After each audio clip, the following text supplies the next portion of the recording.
There are an estimated 8 million primary-going children across the country. Majority of these attend schools running the Universal Primary Education UPE program.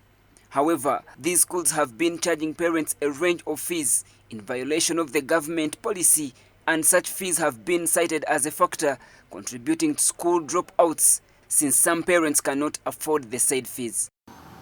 In the government schools, children should be able to study for free, both for primary and secondary. There's been a lot of charges in terms of school fees, in terms of other charges, which is not the core principle of UPE or USE.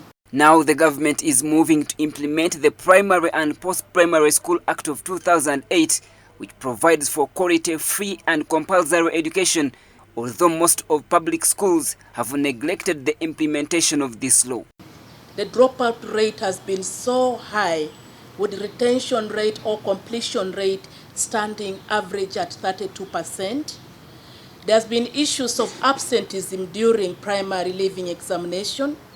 The transition from primary education to secondary education has really been affected as a result of this deviation.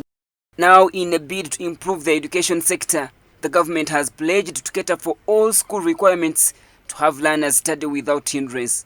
The State Minister for Primary Education says that government will ensure that all schools have adequate teachers, school laboratories, teachers are paid on time, capitation grants dispersed, non-teaching staff are paid, among others.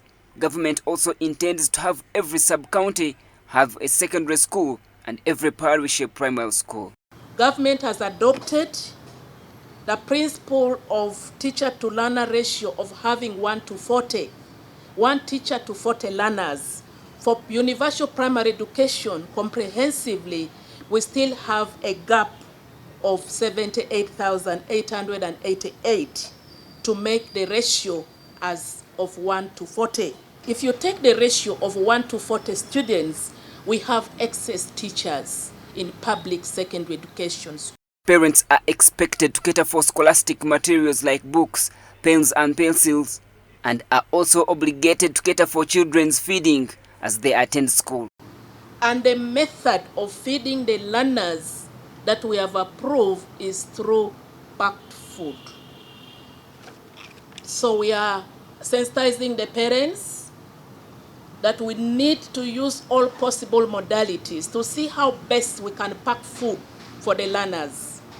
The issue of contributing food in kinds, contributing money for feeding has not been approved, and we are discouraging those methods. The government is moving to adopt a new policy to stop charging any manner of fees in public schools effective 2024. Under no circumstance shall a parent or guardian pay any tuition fee, other charges, and any other contribution towards the education of their children. The government spends 994,825 shillings on a student in government secondary school per year, while it spends 151,711 shillings on a primary school child per year. The ministry believes these funds are enough to cater for all the needs at a school without charging extra fees.